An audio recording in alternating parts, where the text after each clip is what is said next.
Spotlight.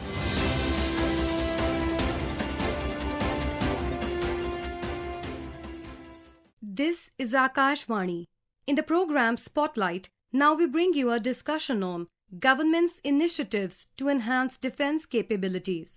The participants are Major General Ashok Kumar, Director General, Center for Joint Warfare Studies, and Ajay Banarjee, journalist. General Kumar, there has been an important decision of the Defence Acquisition Council. Defence Acquisition Council is the apex decision-making body of the Defence Ministry. It has okayed proposals worth 54,000 crore to enhance defence capabilities. Out of these proposals, there are three key proposals. One is the upgradation of the engine of the T-90 tanks used by the Indian Army. The second is a new torpedo called Varunastra, which is domestically produced, which will be used in warships of the Indian Navy, and a series of new airborne early warning controlled aircraft systems, also called surveillance planes for the IAF. General Kumar, can we start in sequence? What is the impact of having a better engine on the tanks? The decision of Defence Acquisition Council on 20th March is a major game changer because they have not only looked at only one service, they have looked at the critical requirements of all the three services. First, to the Army. You are well aware that we have had the 1000 horsepower engines of T-90s, but our entire battlefield, if you see with our primary adversary China, is in a mountainous region, and mountains require higher horsepower for the tank mobility. Similar is the case with Pakistan in the line of control segment of Jammu and Kashmir. So therefore, a very, very prudent and pragmatic decision has been taken to go in for 1350 horsepower engines for T-90s as against 1000 horsepower engines. This is in tune with the futuristic need of our defense forces and preparing for the ensuing battlefield fightings if they happen at all. But it will at least keep the forces ready for such kind of eventuality. General Kumar, we have around a series of big regiments of T-90 tanks. How long can this upgradation take? An estimation. I understand that you cannot give an exact number at the moment, but upgrading all these tanks could take a while. How could that number be? You are well aware, Ajay, that as far as engines are concerned, whether it is a case of aero engines, marine engines, or the tank engines, so to say, it is one of the biggest challenges the country faces. And this step which has been taken to go in for 1350 horsepower engines for the tanks, to my mind, it will take a reasonable amount of time. 3 years are the minimum guess which I can make. But even at the end of 3 years, if we can produce an indigenous engine of this kind of caliber, I think that will be the one of the biggest steps towards our indigenization. Great. General Kumar, we'll shift to the Navy. The Defence Acquisition Council also okayed Varunastra new domestically produced torpedoes for the Indian Navy. To tell our listeners, these torpedoes are put on Indian naval warships and these are deployed under sea to hit at submarine. General Kumar, how important is this change that we are now producing our own domestically produced torpedoes for the Indian Navy, and how does it change the dynamics of undersea warfare? This is very, very important, Ajay.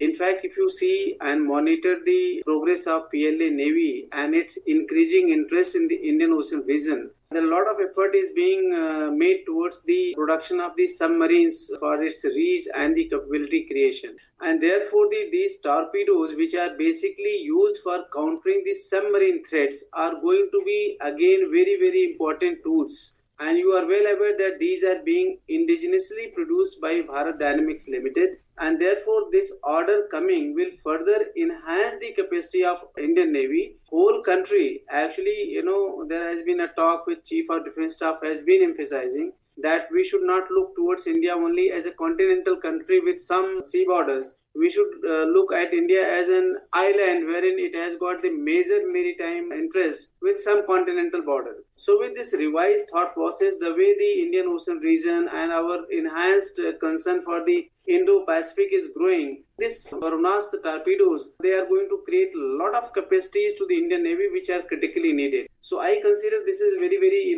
apt decision for going in for this kind of indigenous production. General Kumar, the third important aspect of the Defence Acquisition Council meeting yesterday was that it okayed buying of new surveillance planes for the IAF, which I learned that they are from the Embraer family and we already use the Embraer family's planes, and we have a domestically produced surveillance equipment or a radar which is mounted on the airplane. I'm told that 6 of these are being purchased in the first lot. Sir, how does this change the air warfare? How does this help a fighter pilot or UAV pilot or commanders on the ground? Ajay, in today's time, there are a large number of equipments which are being used in the aerial ways to include the fighter aircraft, supersonic missiles, and so many other resources. Number of long-range vectors are being utilized. So it is very, very important that we are able to detect these resources. And for that detection, high caliber aerial platform-based surveillance equipment is needed. In fact, Indian Air Force went in for its first AEW&C, the Airborne Early Warning and Control System, as early as in February 2017, wherein it used a Brazilian Embraer 145 jet. And thereafter, it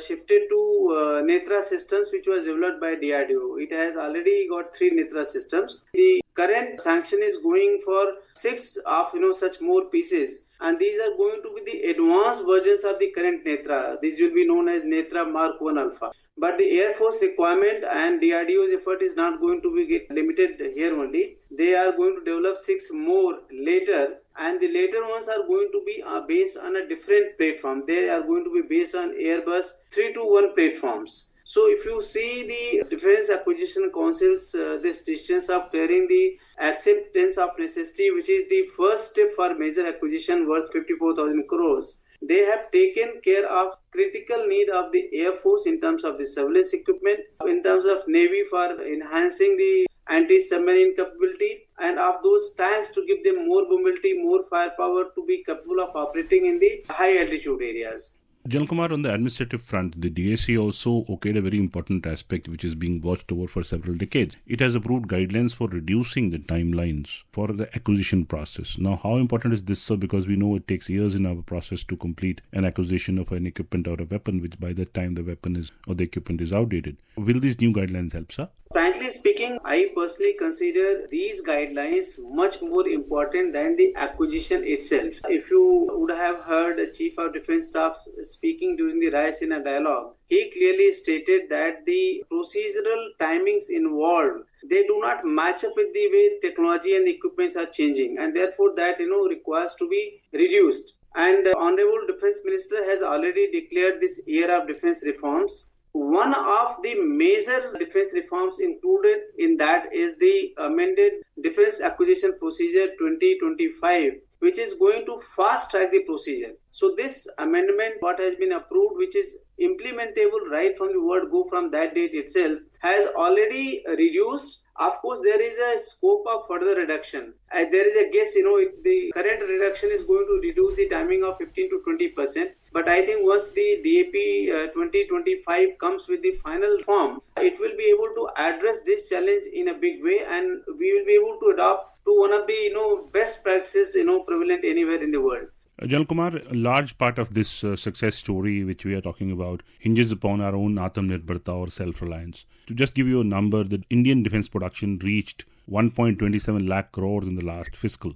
Now that is an increase of 174% in the past decade. This is part of the Make in India initiative which was announced in 2015, and we are doing very well.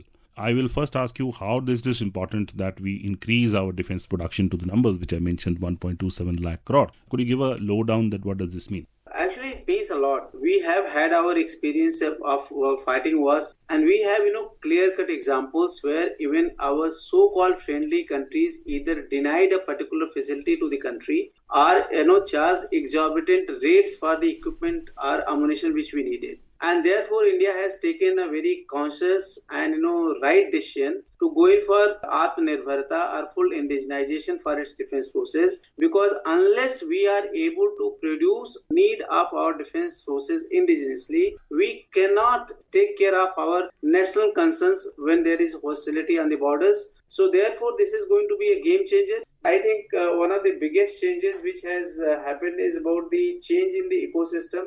Today, government as well as the defense forces are willing to extend all kind of assistance and support to our defense manufacturing industries, to MSMEs and startups. And there is a lot of energy on their part also. And if we continue growing this way and take further steps to address the blocks which will happen in this era of reforms in a big way, I think we will be able to meet our requirement in totality. And once we are able to do that, only then we'll be able to maintain our strategic autonomy as well as our capacity to calibrate operations, if there is any conflict on our borders.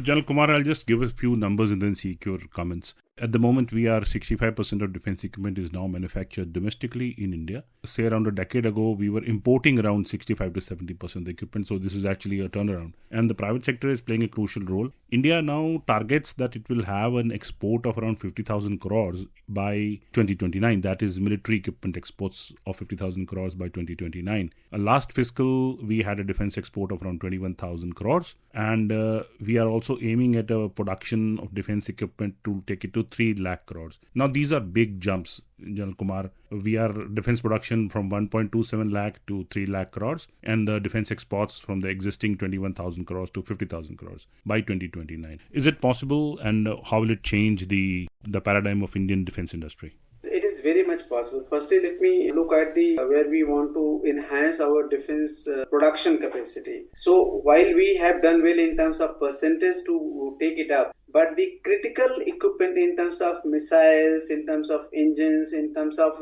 higher value resources, whether it be Air Force, for the Navy or Army, they are still in the ex-import category. Once we are able to indigenize those high ticket products, I'm sure this cost can be taken up without any problem. Similarly, I am very optimistic on the export front also. There is a increased trust of the large number of countries in the world who are looking towards India for meeting their defense requirement. So I think the way we are going, once we implement the Era of Defense reforms to the fullest measure and do the hand holding of the defense manufacturers little more, both these targets will be fully achievable. General Kumar, briefly, we are running out of time. How will we meet the critical requirement? You stated at the start of the program that engines, where are we standing in terms of engines? Aero engines, marine engines, or any kind of engines used for the military?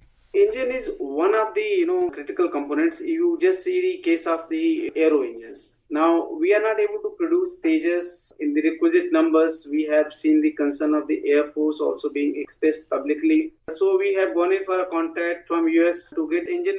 At the face of it, it appears attractive that engine will come and then it will be able to take advantage of this and make our aircraft functional. But once you go to the second line of the part suppliers, you'll find GE404 engine has got assemblies and sub-assemblies of 20 countries. Once you go to the third level, you'll find there minor components are coming from 75 countries. So all these are coming and then they are getting aggregated in USA for further sale to India. Now, given the geopolitical situation and conflicts going in various parts of the world, there is some or the other country which is affected, and therefore India has to take now lead to produce its own indigenous engine for aircraft requirement in the mission mode. So that is one thing. It is doable, but it will require day-night effort as if the war has come today. Second, coming to the naval engines, the marine engines, we have had reasonable amount of progress to develop the diesel engines, but again the all kind of engines are still required to be worked hard. Navy has taken a lot of lead and proactive measures, so I think they are well on track, and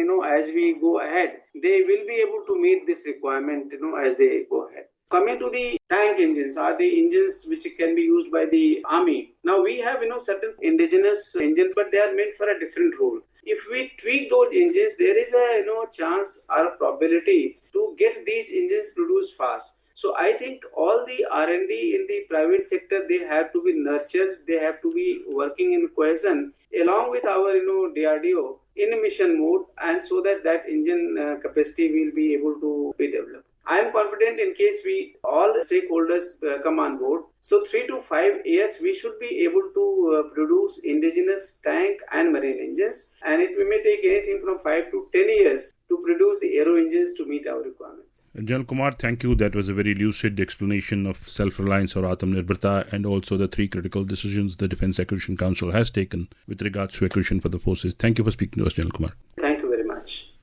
You were listening to a discussion on government's initiatives to enhance defence capabilities. The participants were Major General Ashok Kumar, Director General, Centre for Joint Warfare Studies, and Ajay Banarjee, journalist. This program was produced and presented by the News Services Division of Akashvani. Spotlight.